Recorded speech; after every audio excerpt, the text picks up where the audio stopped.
Hey there, and welcome everybody to this live broadcast. Thanks for joining us. My name is Josh Carey with Pet Sittingology, and boy, are you and me and all of us here together in for a treat. We are joined by what I like to call the $1 million pet sitter, and it's Beth Greenberg from All Friends Pet Care in Herndon, Virginia. And today, what we're going to learn is for the past several years, Beth and her business partner have amassed 7 figures. That's over $1 million in services, pet care services for her community. And I've always heard of people breaking the elusive 6 figures, and then I've started hearing about people reaching 200,000, 300,000, $500,000. But to hear someone who has broken the $1 million mark, really, that got my attention, and I'm glad to see that it got your attention too. What we're going to do today is we are going to break down the exact details of what in the world she's doing so we can do it too, because I'd like to reach that kind of figure. So without further ado, help me welcome Beth Greenberg to the show. How are you, Beth? I'm great. How's everybody doing? Hi, everyone. Let's see, let me click on you. There you are. You're actually doing this from your phone, which is fantastic. I'm glad. I know. Shout out to the iPhone. And I know you are having one of the best weeks ever. Congratulations for your recent engagement. Thank you. Thank awesome. you. Oh, of course. So before we get too far along, to everybody on board, it's great to see you use the chat box. Please do continue to use that throughout as we get going. In the bottom right corner, you'll also see something, a little checkbox that says mark as question. If you do that, and it is a question you have, it'll bring it more to our attention because we do want this to be interactive and engaging.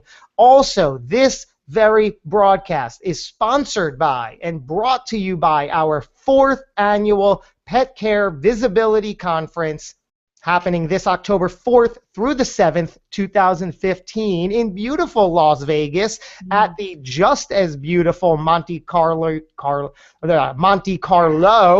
Hotel and Resort. PetSittingLive.com has all of your details. If you are not registered, head on over to PetSittingLive.com. If you like what we do throughout the year, you will absolutely love the events we put on live and in person. The 4th annual, do consider joining us. It's shaping up to be extraordinary. So without further ado, again, welcome, Beth. I'm glad to have you. We've known each other online in the virtual world for some time, and really, I'd say this is a long time coming. I know, absolutely. Never met in person, though, Josh. We got to make that happen. And I would definitely be coming to Las Vegas in October, except I'm getting married October 3rd. So can't make it this year, but next year definitely a priority. I understand, and I thank you. So this is, I'm sure, going to be the next best thing. So let's jump right to it. It's true, in the past, whatever it was, you're reaching $1 million in pet sitting services. Is that the basic truth? Yeah, that is the basic truth. We started our business, actually today is our 17-year anniversary. So 17 years ago, thank you, we started with a vision to go large, and our initial goal was 6 figures, and we hit that in our first year. And then our next goal was 7 figures, and we hit that in year 7 or 8. Yeah, wow. And so we've maintained that ever since. And of course, when you say we, you are talking about your best friend. You make no hidden agenda about this. Your business partner is also your very best friend, Pam. Absolutely. Yep. Yeah, Pam and I have been best friends since we were 2.5 years old. You can go to our website and see our picture of us. I did. Halloween 1973. Been best friends, and Pam's the one that actually came up with the idea to start the business. Yeah. And came to me and said, "Do you want to start?" And I said, "Yeah, let's do it." And Pam's the dreamer. She's the visionary, and she's the horse that kind of pulls it all along. Well, it's interesting because you've used the word vision and visionary twice already, and we're only just getting started. So what is it about that word? You said we had a vision to go big, and she's the visionary. What Right. does all that mean? How does that apply? Well, you have to have some idea of what you want your business to look like, how you want it to grow, how large you want to go, or how small you want to stay. You have to have that before you can put any plans into action.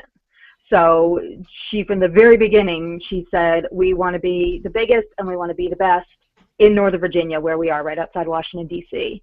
Wow. So I know that many of us, all of us, who wouldn't enter this business and say, I want to be the biggest, I want to be the best. So let's really break down step by step what that looked like. She came to you 17 years ago and said, let's start this business. Mm-hmm. You had nothing formed at that point but a conversation. What was the very first thing you guys did to get that going? Oh, gosh.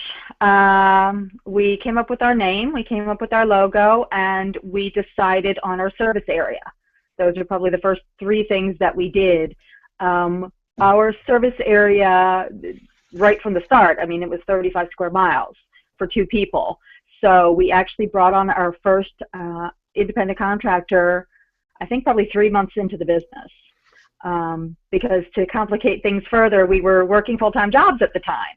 So for the first, 8 months in business, we're working full-time and running the business. So we needed help right from the start. So in order to grow large, we knew we needed the people to be able to help us grow large. So that's another piece of putting it all into action. So you started with your name, you started with the logo, obviously a website is a given with all of this.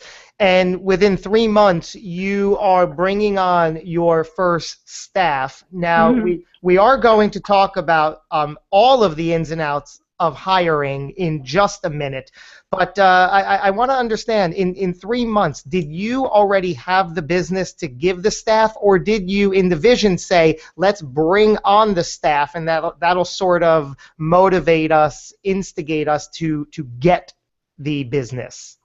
Good question. We were starting to grow. We were starting to bring on more business. So in the very beginning, just Pam and I were handling it. But it was beginning to get a bit crazy, running out during lunch to do a dog walk, trying to return client calls while the bosses, stepped out to a meeting or something. So we very quickly realized that we need staff to be able to take on the business that we have already accumulated, as well as to be able to grow and take on more business. Great. And I'm going to also get to how exactly you, you were finding your business then and what you may or may not be doing to find your business now.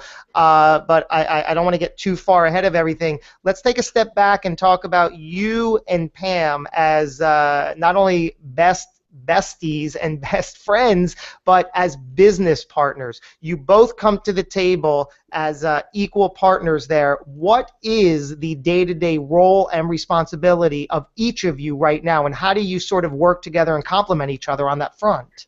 Well, and complement each other is the best way of putting it, Josh. We, Pam and I call each other the yin and yang. We truly complement each other in every way.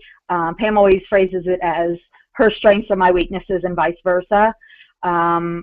So what she is good at, I may not be as good at. So she is the talker, she's the marketer, she's the networker, she's the mouth. The way I always put it is Pam gets things going and I keep things going. So she's the one out there plugging away, getting all the business. I'm the one in the background figuring out what programs will work for us, what systems will work, handling all the money, all of that. So to answer your question, Pam handles the marketing, the networking, a lot of the client relations, kind of getting our name out there. I handle all of the financial aspect of things, paying everybody, the Power Pet Sitter that we use for our reservations, any of the other, kind of systems. I manage the health insurance so I kind of serve as the human resources manager, and she's, kind of the disciplinarian, I guess.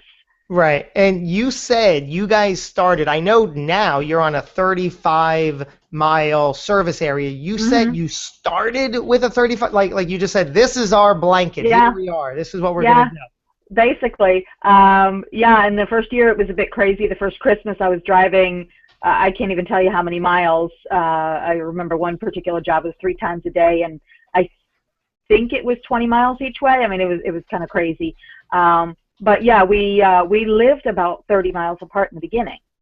So that kind of made sense where we said, okay, Pam lives here, I live here, let's meet in the middle, and this entire area is going to be our service area. So in the very beginning, Pam was handling her end of the county, and I was handling my end of the county, and then we just kind of met in the middle. We literally split the county right down the middle.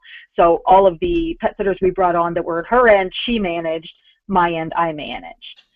So that's how it worked in the beginning. Wow. And talking about how it worked in the beginning versus how it's working now, it seems like you have 35 miles now, you had 35 miles then. Mm-hmm. What was different then that you didn't have, that you may not have had in place in the beginning that you have in place now? Like, did you have all the same services and everything was just growth with clients, or did you start relatively smaller and focused on a business plan? What was different then? Well, we didn't have a manager then. Manager is where things really started to change for us.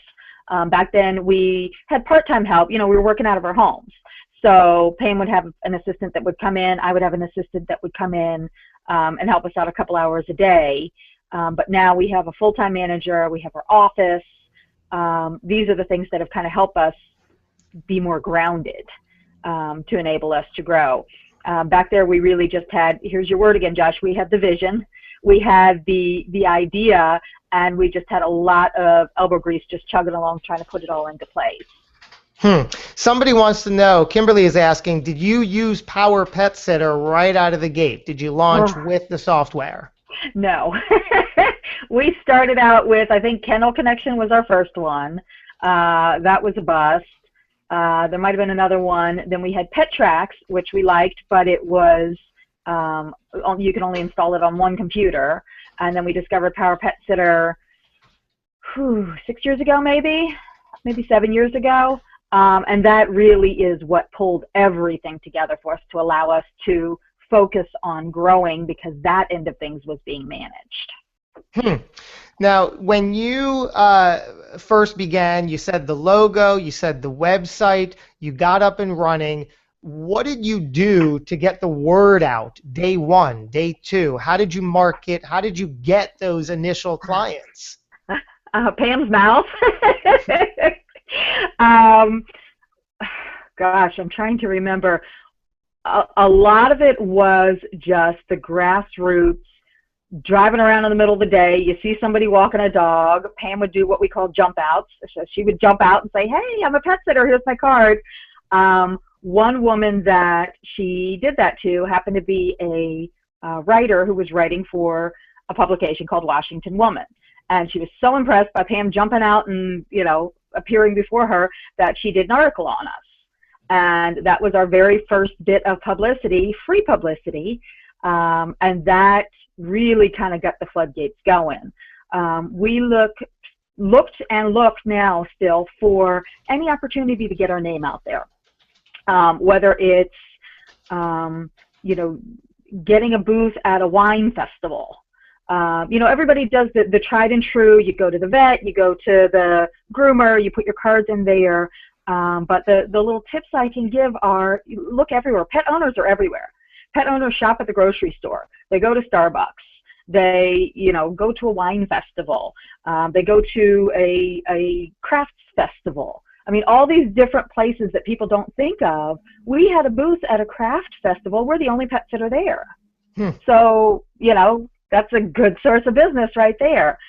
We made friends with our local Starbucks, and they let us put our cards up on the community board. Talking to people just walking down the street, in the grocery store, wearing your branded shirt in the grocery store, and just striking up conversations. And while looking at me today, you might not be able to tell, I am a very shy person. For years and years, I know, nobody can believe it now. It was really hard for me to talk to people, to just strike up a conversation. And that's something that has changed and has grown from me in this business. Everyone I've talked to about my business says, oh my gosh, your face just lights up when you talk about your business. And that's been one of my mantras, that if you don't believe in it, you can't sell it. And so when I start talking about my business, and as you see right now, Josh, I'm going to shut myself up because I will talk about this for 20 minutes. You have to believe in your business and the services that you're providing before you can talk to other people about it. There's so much good to that because I think it comes down to confidence is something we've spoken plenty about. Having confidence in yourself, having confidence in your ability, having confidence in your services, having confidence in everything you do, in your pricing, in the quality of what you do, in who you are, in the reason you get up and out of bed each and every day. You have to have passion for that. You have to have confidence in that. And believe me, that's what people are going to be attracted to, right? People are going to want to be involved in that because you are confident. So we have some good questions here that let's sort of do a sort of like a Spitfire bonus round here. First of all, give us a snapshot, and this is some of the questions. Give us a snapshot of your current business. How many sitters? First of all, people are asking, you do exclusively work with ICs, independent contractors, not employees, right? Correct. And how many do you have there? Today we have 72, 73.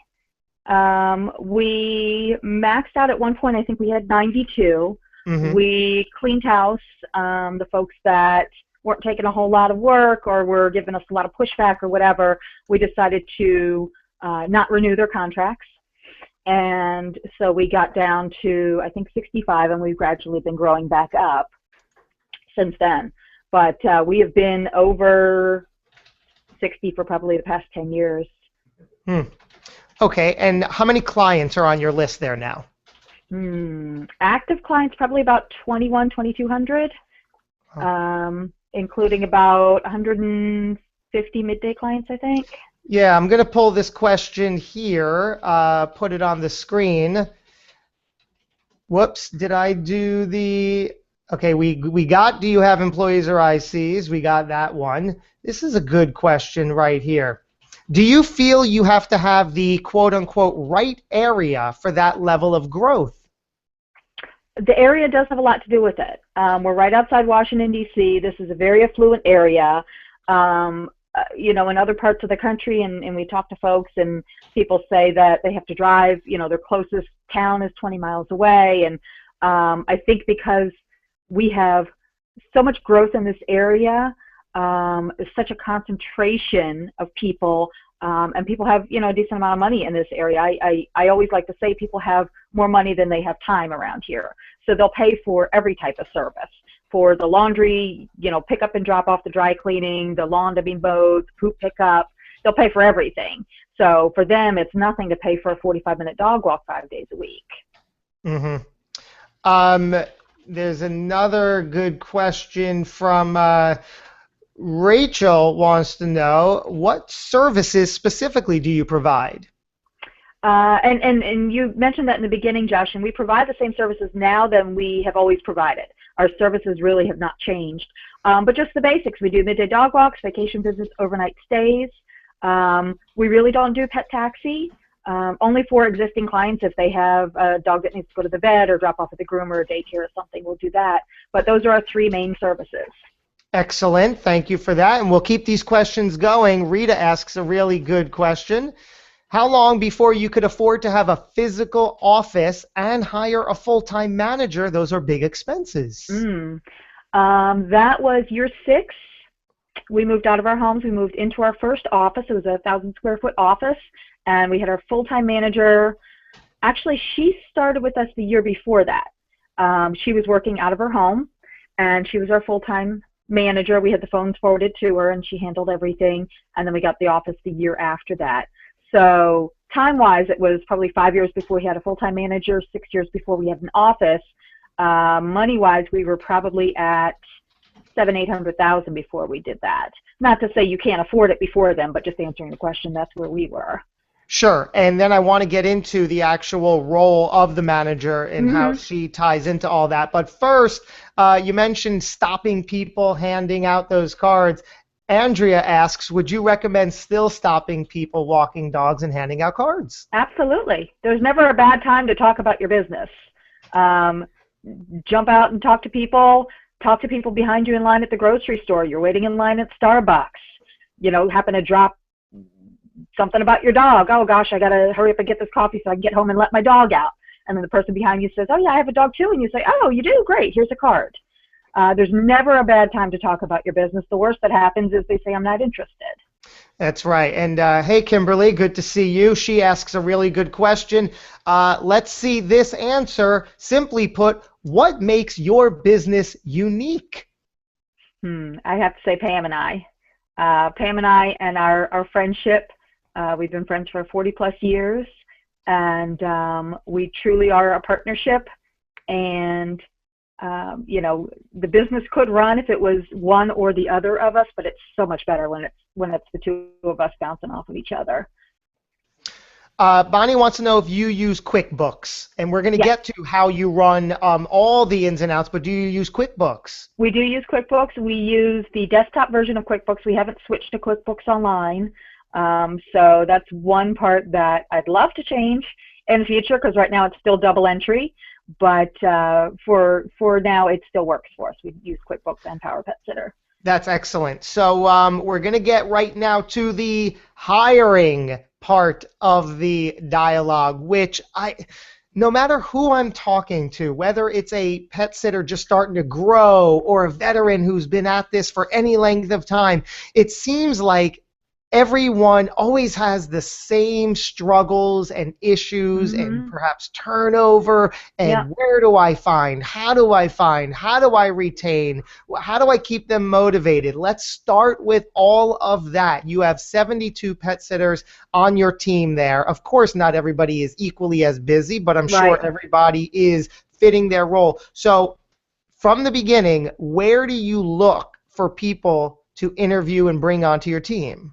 Well, first off, remember, as you are talking to people about your business and you're in line at Starbucks, you're jumping out, everybody you talk to is a potential pet sitter as well. So always keep that in mind, that anybody who has a pet who expresses an interest in working for you might be a good pet sitter. We've had a moderate amount of success with Craigslist. And when I talk to people about Craigslist and they say, oh my gosh, you get so many crazy people. Well, you do, but it's kind of like you're on the beach with that metal detector and you're trying to find that one ring buried under the sand. That's what it's like finding a pet sitter. And yeah, it's exhausting. And there are times that you throw up your hand and you say, oh my God, you know, am I ever going to find anybody good? We are always looking for pet sitters. We don't think we could ever get to the point where we say, and you know, maybe this is because we're large and we have a lot of clients, but I don't think we could ever get to the point where we say, okay, we're full. We cannot take on any more pet sitters, because our service area is so broad and spread out, because there are always people that specialize in different services that might be different from who we already have on staff. So we might have someone who only wants to do overnight stays, or someone who is fantastic with cats, or someone who has experience with exotics. A lot of our pet sitters only do a little bit of work at a time, and that's fine. But I lost my train of thought here. So Craigslist, Craigslist, and just general talking to people. We have a lot of people that just reach out to us out of the blue. So I have to think it's from our website and the fact that we're linked to so many other websites, that people just happen on our website and they just email and say, I've looked at your website, you look like a great group, I'd love to join you. So one of the things I've heard you say, and I certainly hear plenty of other pet business owners say, is you really always have to be hiring. You always have to have your eye out. You always have to be looking for. And to reiterate, another good point you made is everybody you talk to is a potential hire, whether it's whether it's at the grocery store, whether it's in the park, whether it's at the mechanics, whatever it is. Just always keep looking for that opportunity, because you always want to be in the market, so to speak, for new hires. So what kind of process do you have in place? You post on Craigslist, and you I'm guessing that you have them submit at least some sort of initial application. What is that initial hoop like to get to the interview? And hoop is probably a good word, because we do make them jump through quite a few of them before they are qualified to even interview with us. A few years back, we implemented this because we were starting to get frustrated by the quality of people we were getting, and we decided we wanted to make the application process a little harder to make them really prove to us that they want this job. So when somebody, for example, you would email me and say, hi, I'm Josh, I'm interested in working for you. And so I would respond and say, great, tell me a little bit about yourself, where you live, your experience with pets, and your availability. So let's get all that out on the table right now. They respond, I like what I see. We email them some questions. And I can't share exactly what the questions are. You can come up with your own, but questions that deal with problems that they might encounter as a pet sitter. So we have 3 questions. And we say, how would you handle this situation? We tell them there's no, right answer or wrong answer, and we don't want you to say, I would contact the client, because that is not an option for you. You are a pet sitter. We need to figure out how you would handle this situation. And so we forward their 3 questions to them. They answer the questions, and based on the answers, we'll then either respond and say, thank you, you're not a good fit, or great, here's an application you could fill out, and we'll review it and possibly call you in for an interview. And along with the application, we also attach a fact sheet about the position that lets them know you'll be working as an independent contractor, this is how much you'll earn. It might take time to build up your schedule, so if you're looking for something a little more on the full-time side, you need to make sure that you have other income. Just lays it all out. So there's no surprises for anybody. So by the time we bring them in for an interview, we've pretty much almost decided that they're going to be a great fit. It's just we need to meet them. And by the time they come in for the interview, they've really proven to us that they really want to work for us. So then when they're on board, you offer them to be a part of your team, following the IC model and how all that works. Do you have the same person service the same client, or do you have them rotate based on their availability and the service area? How do you manage the team in relation to the clients and who's visiting? We do like to match the pet sitter with the client. So the pet sitter will, when a new client calls for service, we will try to identify who would be the most appropriate pet sitter, offer the job to them. The sitter accepts the job. They then follow up with the client. They schedule the consultation, and then they are the primary pet sitter for that client as long as they want to be. The client books service again. We're going to offer it to that pet sitter first. If that sitter is not available, then we will work to get a backup pet sitter scheduled, client and all of that. But that is, their client, so to speak. Right, that's great. Now, speaking of their client, I know that whether we're dealing with ICs or employees, and I know there are different rules, we are not getting into that debate or conversation. That's not what this is about. But right. Regardless, do you have any, how do you deal with the pet sitters wanting certain time off and still needing to be able to fill the need for the work coming in? Is that ever an issue? That is an issue. We handle it with a lot of alcohol. No, I'm kidding.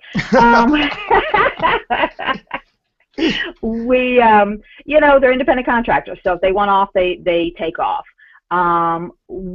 What we do, it starts in the very beginning in the hiring process, is we bring on the people that are responsible, are reliable, that aren't going to leave us in a lurch. We hear stories all the time of, a sitter called in sick, and knock wood, we rarely deal with that. Our sitters are to the point where even though they're sick, they're going out, they're walking the dogs, and then they go home and then they take a nap for 3 hours. We don't get a whole lot of, I'm sick and I can't walk today. So what we mainly deal with is, I'm planning a vacation. And what we tell our sitters is the more notice, the better. So if you even think that you're planning a vacation for mid-June, give us the dates now so that we can start working to find coverage for your middays, to not offer you any vacation jobs, so there's no surprises that come up last minute.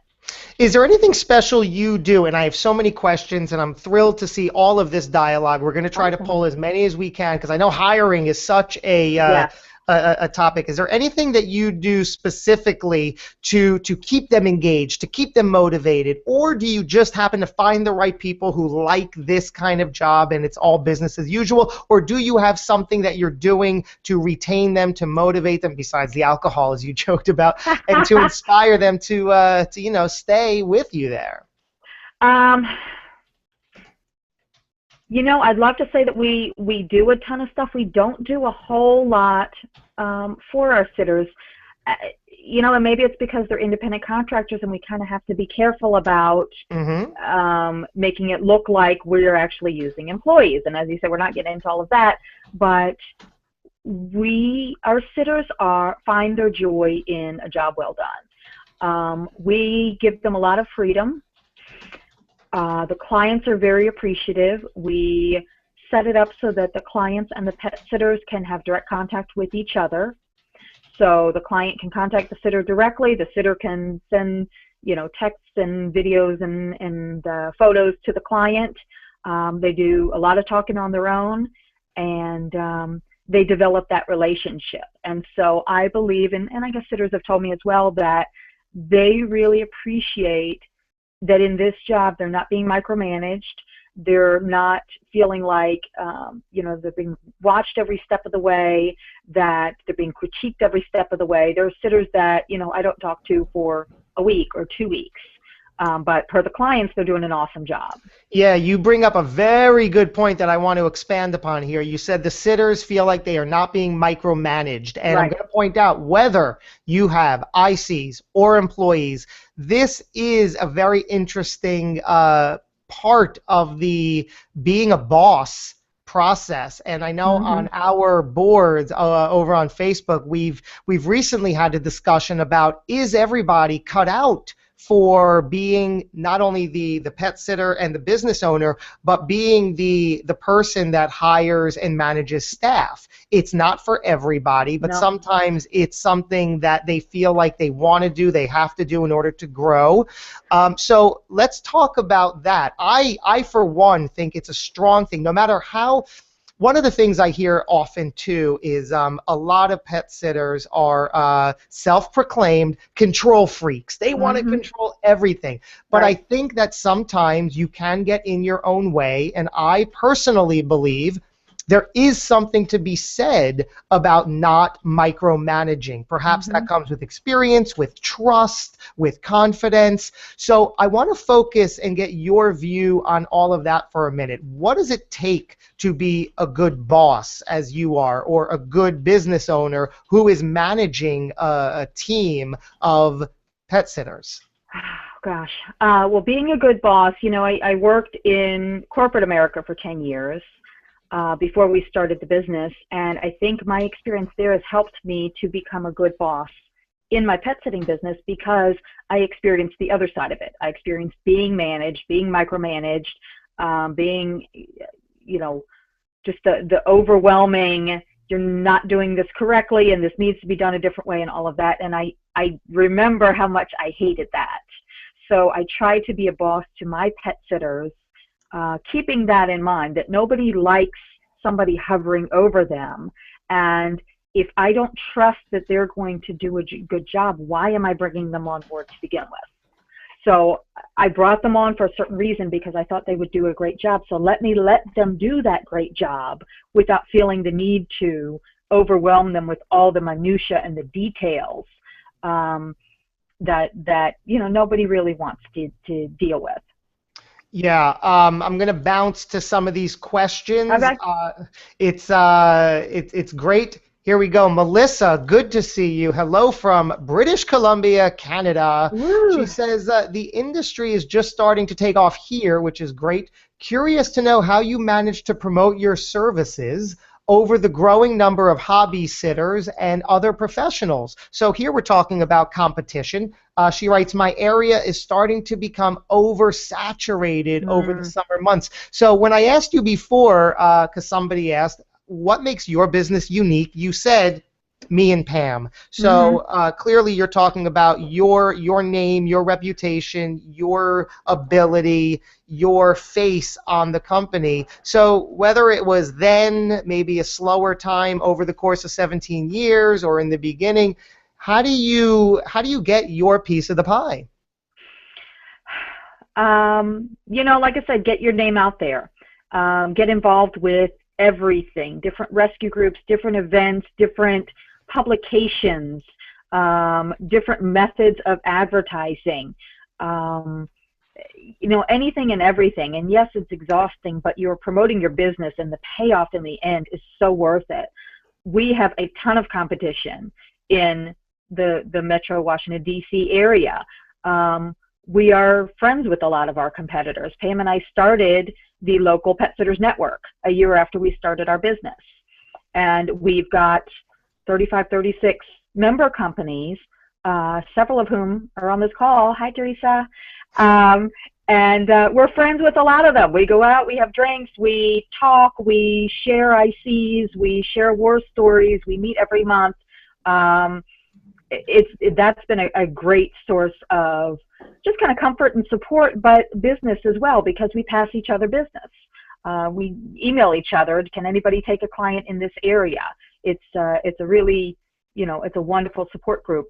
But back to the question, talk about your business anywhere, everywhere, get your name out there. I think we were 5 years into business. Somebody came up to me at an event and looked at my literature and said, "Oh, All Friends Pet Care, I've heard of you." And I went, yes, it's working. That's what we wanted. That was so refreshing. In this area, I don't even know how many pet sitting companies are in this area. It's in the hundreds. And a lot of them are professional companies. Some of them are hobbyists. But we don't worry so much about, oh my gosh, we have all this competition. They're taking all the business. There's so much business to go around. We worry about our business, the product that we're putting out there, the pet sitters that we have that are representing our company and our reputation, and the business follows. Yeah, and you're saying something that last episode here, we had our good friend Marcus Sheridan on board, and he's not in our industry. He comes from the pool industry. He's actually in Virginia as well, funny enough. Oh, cool. But he's a content marketing guy. He talks about how to use your website to attract the best and greatest audience. And one of the things he said was exactly what you said. And again, he's not in our industry, but you're saying the exact same thing. He says at the end of the day, you have to get out from behind your computer. Yeah, you can get some stuff and traffic from your website, as you should. That's a solid, fantastic approach. But also, to really complement that, you have to get out in your community and network and talk to people and make friends and announce and communicate. And so it seems like you've done that. You're doing that. You see the value in that. Getting out in front of people, not just going to the vet's office, leaving some cards and saying thank you and going. Fine, you really have to, and again, it might come from confidence, being bold about this is who I am, this is what I do, and getting your creative imagination going, because there are so many things we can do and should do, and strategically a lot of pet sitters who are killing it are doing things like going into new apartment buildings and complexes, making friends with the management office and figuring out what event can I propose and put together, so I'm offering value to you. You want to figure out what you are doing just to say, hey, I'm a pet sitter, hire me if and when you need my service. No, what are you offering? What are you bringing to the table? When they see that you care about them and their well-being and their benefit, then you are going to benefit. So really start exercising ideas, imagination, creativity, because it's out there. It is out there for the taking. So you do what you can behind the computer. You go on Facebook. You give and get advice in our groups. You do your thing. You work on search engine optimization. You perfect and enhance your website. So when you rank and land high in Google, people are coming over to your site and they are converting, they are taking action to get in touch with you, but you have to complement that with getting out and making friends and doing brilliant things and being creative and being energized and passionate for the reason you get out of bed every day. You have to define that for yourself, and you have to have a fire under you so you can get out there and attract people to you by the incredible, amazing work you're doing, because without all of that, all of these steps may fall flat. Yeah. Yep, you said it all, Josh. I don't have anything to add. All right, let me take a look. Good questions here. A couple of these questions. Casey phrases it, what is the split you take with your independent contractors? The initial contract we sign with our ICs, they get 50%. After a year, if they are doing great, they're not complaining, they're taking lots of work, we'll bump them up to 55. And after another year, we might bump them up to 60, but that's as high as we go. We used to start our sitters at 60, and in talking to our accountant a few years back, he pointed out that our profit margin could be a bit better if we weren't paying them as much to start out with. So they can get up to 60, but we'll start them out at 50. All right, and we have similar questions phrased in a variety of ways. Hello, Heather. She wants to know how did you find your how did you figure out your pricing structure for the services, and is it different than when you first started? Good question. Did you raise your prices, and how do you handle that? Yeah. It's a lot different than when we first started. I found a brochure. We just recently moved to a different office, and I found a brochure from when we first started, and I think we were charging $9 a visit for cats, and maybe $11 a visit for dogs, and we've raised our prices a bit since then. But how we first set our prices, and every time we raise our prices, we just kind of look around and see what everybody else is charging. We try to stay right in the middle of the rates in our area, maybe slightly higher than the average rate, but we try to stay right in that area. And Rita wants to know, are you still working 7 days a week? In other words, what is your schedule like day to day, week to week? With our manager, and our manager handles everything in the office. She handles things evenings and weekends. I come into the office every day. I work on my financial stuff that I'm doing. I work on other stuff, networking, whatever else. But my schedule is a lot more fluid these days. Some days I might not come in until 11:30 or noon. Some days I might come in early and leave a little bit later. But our manager really handles a lot of all of that. So nothing that I handle these days really is booking the jobs, managing the jobs, keys, coverage, any of that. Our manager is handling just about all of that. Mm-hmm. And so is there anything else we need to expand upon in terms of what your manager handles day to day, or does that basically covering it, giving you the relief that you need? That's basically it. We have her set up so that she's in the office 35 hours a week. The other 5 hours is for evening and weekend coverage. So she will manage all of the phone calls, the voicemails, the emails, evenings and weekends, so that all of that is handled. There's good questions about you. We already established you do use Power Pet Sitter. Let's talk about the heart of the operations. What do you use to run the day to day? You said you are using Power Pet Sitter. Talk to me about whatever other software programs you might be using behind the scenes, and also get into your external staff, so to speak. Meaning, who do you have? You have a lawyer close by. You have an accountant. Who else do you need once you're at this level and getting to this level? The two main programs we use, Power Pet Sitter and QuickBooks, probably, Outlook for emails. Those are the main programs that we use, though. The external help, we have a fantastic CPA. It took us 4 tries to find him. If you are, a bit of advice I'll give you, if you are not happy with your CPA, and this goes for lawyer, this goes for anybody else, keep looking. It's kind of the same as a doctor. You're not happy, keep looking. The first CPA that we worked with did not understand the pet sitting business and ended up costing a lot of money that it shouldn't have, and went through a couple more since then.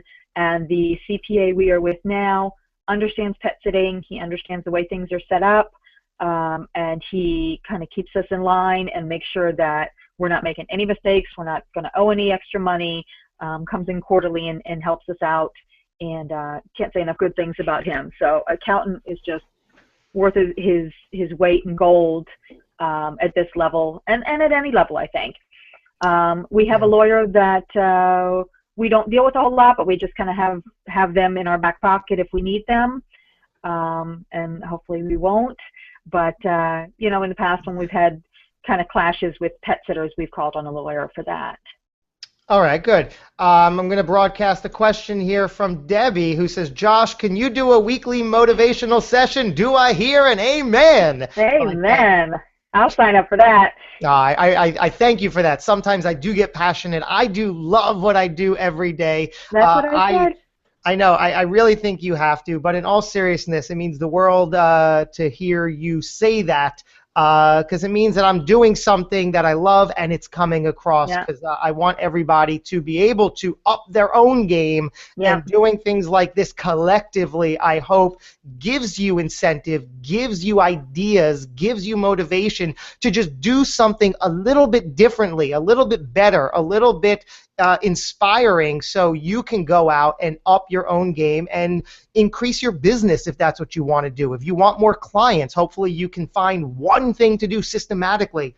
Like Beth said a few times at the very beginning of this, visionary. It really does come down to that. I spent a great deal of my somewhat younger years really just poo-pooing the whole, setting goals, and that just didn't attract me. I would always just roll my eyes when I heard, you have to set goals, and you have to visualize it and think about it. But my goodness, is it true? You do not even need to see the big end result. Just figure out one thing you want to accomplish and take small steps to get there. Success on every level and on any level is the direct result of systematic small steps. There's not one thing you're going to do and then, oh my God, I've reached 6 or 7 figures, or I've reached this big goal. It's in order to reach any goal, you define it, you think about it, you visualize it, you determine what is that end result going to look like, and then take one step today to get to that. Is it reaching out to somebody? Is it, you know what, I've watched this training session with Josh and Beth, and my goodness, that's a great idea. I'm going to look for staff in this direction, or I'm going to reconnect with that veterinarian, or I'm going to get this idea, or I'm going to sign up for this. Just put one thing in place, and momentum builds on itself, and it happens. So I thank you for inspiring that in me. Absolutely.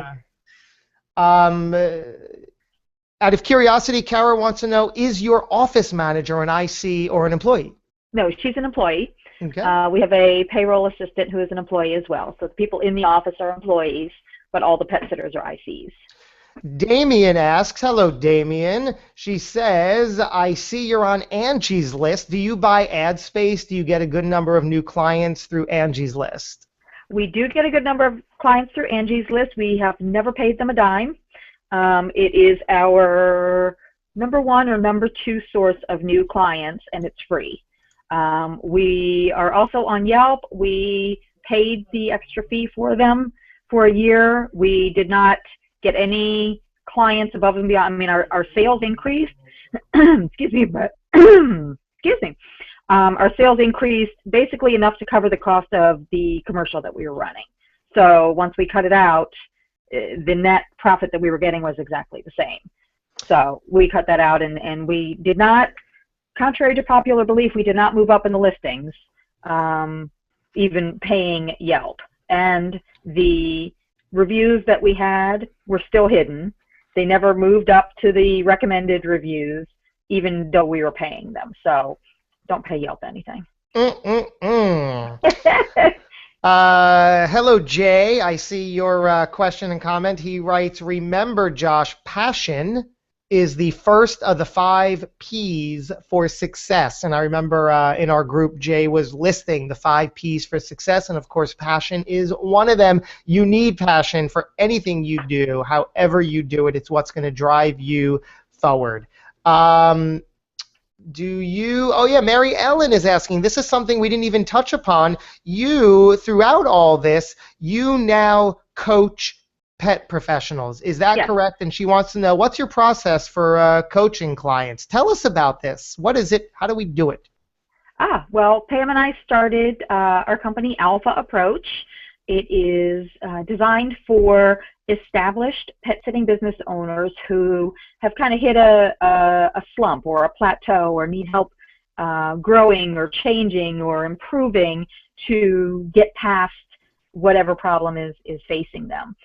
So we work directly one-on-one. We'll have consults either over the phone or via email, and work to, as I say, just help people with individual problems that they might be having. So it's, you pay hourly, and the hour is yours to spend however you like it. You can do Q&A, you can do soliloquy, you can do, whatever you want to do, and we'll help you with your individual problems to help your business become a better version of itself. Isn't that amazing? I love that phrase. Will help your business become a better version of itself. Amazing. Yeah. We're still going to spend a little bit of more time. I do thank everybody greatly for spending this time. Continue to get your questions and comments on board here before we part. Speaking of, as we get into this last final segment, I will ask you, please, in that chat box, write one thing that you are taking away from this dialogue. What resonated? What hit home? What do you love? What are you going to do? Where is your head? Let us know. Get fired up. Remain passionate, and we'll check those out. Can I do that too, Josh? Please do. Because you fired me up too. Oh, good. I hope that everybody just takes something away. And I will reiterate, God forbid you see me, you see this energy, you like it through the screen. Imagine this in person. Come on down to Las Vegas. We're going to be there. We do. If you, like I say, if you like what we do throughout the year, you're going to love it in Vegas. PetSittingLive.com to join us. We already have an incredible lineup that in a couple of short weeks we're going to be announcing. We got so many goodies, but don't get me started. I'm already fired up here. So, let me see. Oh, yeah, Jan asks a good question. Is your $1 million pet sitting strictly from pet sitting, or is it the coaching included? No, that's all pet sitting. All pet sitting. That's what I figured. Matt likes, I really like going out in your community and the passion. I think it's I think it's a necessity. You have to get out there and figure out what drives you, what gets you motivated and out of bed each day. Speaking of that, let me ask you, Beth, within all this, let's talk personal for a minute. How important is it to have your personal stuff in order? Your physical, your mental, your emotional, your religious, your spiritual. How important is that? It's extremely important because just like your passion conveys to other people, if you are not taking care of yourself, that's going to convey as well. You need to make sure you are, and don't laugh at me everybody, getting enough sleep, that you are eating properly, that you're taking care of yourself, that you are not ignoring your family members, your other people in your life. You can be passionate about your business without losing yourself in your business, and that's a really important message. You got into this business because you love pets. You want to, make your living taking care of them, but you cannot let the business swallow you up. You have to take time for yourself. And I've talked to people and I've heard from people that are just burnt out. I mean, burnout is, we could do a whole different segment just on burnout. But burnout is very real, and it is also very avoidable. And there is a word that everybody here needs to know about and learn it. It's only 2 letters. That word is no. No will save you. You do not have to say yes to every single client. You do not, and nor should you, have to change your plans because a client suddenly needs your services. You schedule your days off, you schedule your time off, you schedule your vacation. And if a client needs you during that time, the answer is no. I'm so sorry, I'm not available. You have to make time for you. And even if that's 1 hour a day going to a yoga class, going to the gym, going to schedule a massage, there is more in life than taking care of pets and just working on your business. You've got to take care of yourself.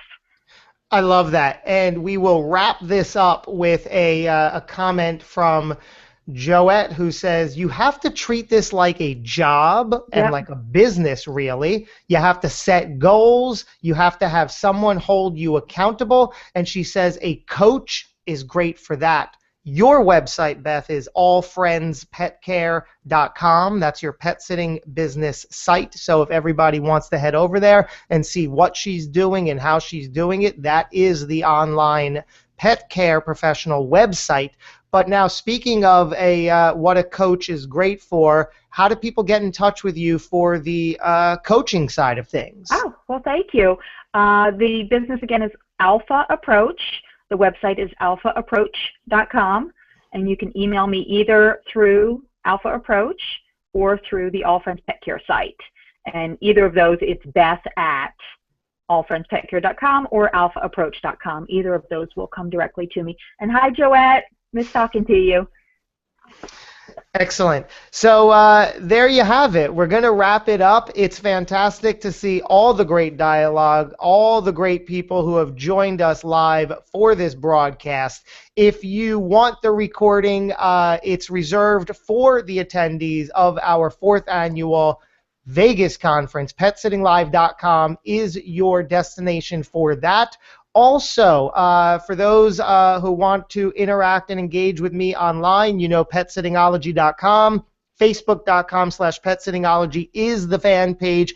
And then we also have that private Pet Sittingology Training Center group for all the friends, fans, and clients of mine. We will keep the dialogue going. I want to thank you so much for joining us, Beth. Thank you so much, Josh. I really appreciate the opportunity. I'm glad we got a chance to do this. Absolutely, and we'll certainly keep it going, and we will connect further. And like you said, if it's not this year in Vegas, definitely next year at the live event. Definitely next year. I'm absolutely there next year. Love hearing that, and love seeing you all. Thank you for joining us. Please do stay in touch. Keep your comments and dialogue going wherever we may cross paths. Enjoy the rest of the day. Take care, everybody. Thanks, Bye now. everybody. Bye-bye.